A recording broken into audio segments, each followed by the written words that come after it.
Hi friends, உஷாவின் உலகத்திற்கு உங்களை அன்புடன் வரவேற்கிறேன்.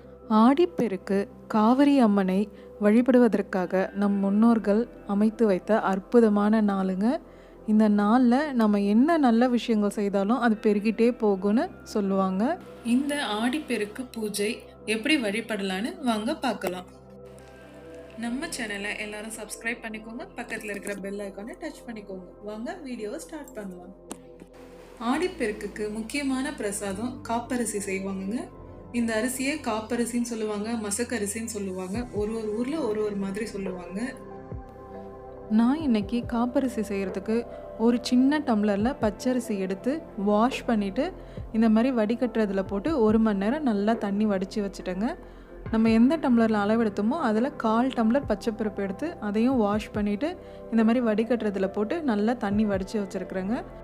அரிசியை ஊற வைக்கக்கூடாதுங்க. வாஷ் பண்ணிவிட்டு இந்த மாதிரி வடிகட்டுறதுல போட்டு நல்லா தண்ணி வடிய வச்சிடலாம். இப்போ இந்த அரிசியை மிதமான தீ வச்சு நல்லா செவக்க வறுத்து எடுத்துக்கலாம்.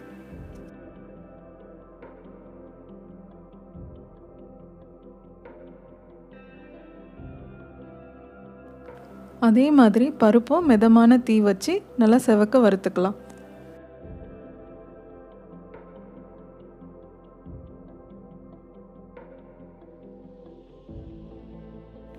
நம்ம வறுத்து வச்ச அரிசியும் பருப்பும் ஆறட்டுங்க. இப்போ நம்ம ஒரு பேனில் 1 ஸ்பூன் நெய் விட்டுக்கலாம்.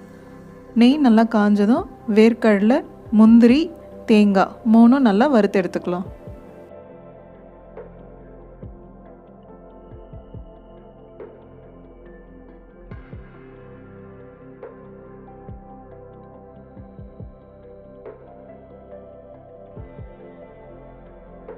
இப்போ நாம் வேர்க்கடலை, முந்திரி, தேங்காய் எல்லாம் வறுத்து எடுத்துட்டோங்க. உங்களுக்கு வேணும்னா இதில் பொட்டுக்கடலை, கருப்பு எல்லாம் சேர்த்துக்கலாம். ஃபஸ்ட்டு நம்ம வறுத்து வச்ச பருப்பு சேர்த்து நைஸாக அரைச்சிக்கலாம். அதுக்கப்புறம் நம்ம வறுத்து வச்ச அரிசி சேர்த்துக்கலாம். 2 ஏலக்காய் அரிசிலே சேர்த்துக்கலாம். கொரகொரப்பாக அரைச்சிக்கணுங்க. ரொம்ப நைஸாக அரையக்கூடாது. அரிசி 1 பாதியமாக அரைச்சி எடுத்துக்கலாம். இப்போ நம்ம அரைச்ச அரிசி பருப்பு சேர்த்து 1 டம்ளர் வந்தது. இதுக்கு 3/4 டம்ளர் வெல்லம் எடுத்துக்கலாம்.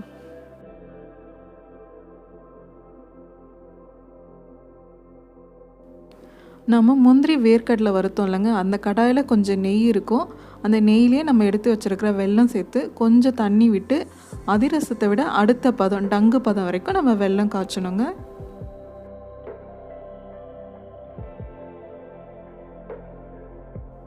இப்போ வெல்லம் நல்லா கரைஞ்சிருச்சுங்க. ஒரு தட்டில் கொஞ்சம் தண்ணி எடுத்துக்கோங்க. அதில் ஒரு ட்ராப் விட்டு பாருங்கள். அந்த வெல்லம் கரையாமல் அப்படியே நமக்கு உருண்டு எடுக்க வரும். அந்த பதம் வர வரைக்கும் நம்ம வெல்லத்தை காய்ச்சலாம்.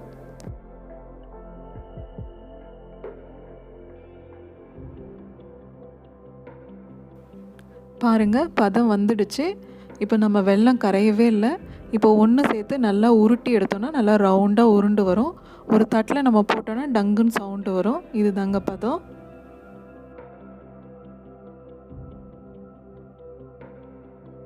இப்போ கேஸ் ஆஃப் பண்ணிடலாங்க. இப்போ நம்ம வறுத்து வச்ச முந்திரி, வேர்க்கடலை, அரிசி எல்லாம் சேர்த்து நல்லா கலந்து விடலாம்.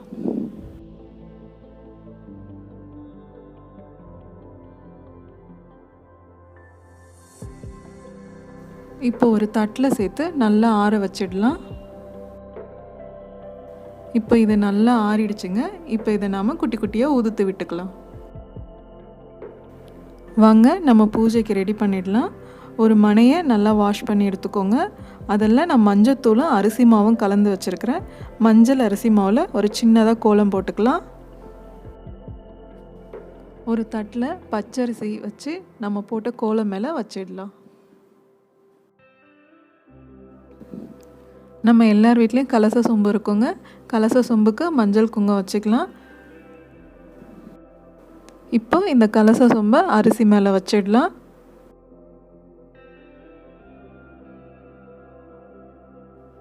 இப்போ நம்ம காவிரி தாயை நல்ல மனசில் வேண்டிட்டு நம்ம கலசத்தில் தண்ணி சேர்த்துக்கலாங்க. இதில் கொஞ்சம் மஞ்சத்தூள் சேர்த்துக்கலாம்.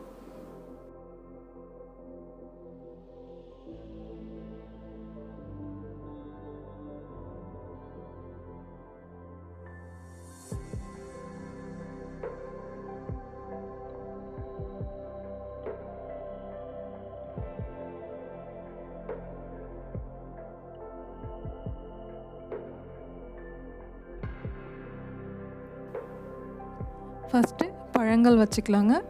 அதுக்கப்புறம் நம்ம 5 வகையான சாதம் செய்யணும். நம்ம விருப்பந்தாங்க. உங்களால் எத்தனை சாதம் செய்ய முடியுதோ அத்தனை சாதம் செஞ்சு வச்சுக்கலாம். நான் இன்றைக்கி தேங்காய் சாதம், லெமன் சாதம், புளி சாதம் செஞ்சுருக்குறேங்க. இது கூட நம்ம அம்மனுக்கு செஞ்ச காப்பரிசியும் வச்சுக்கலாங்க.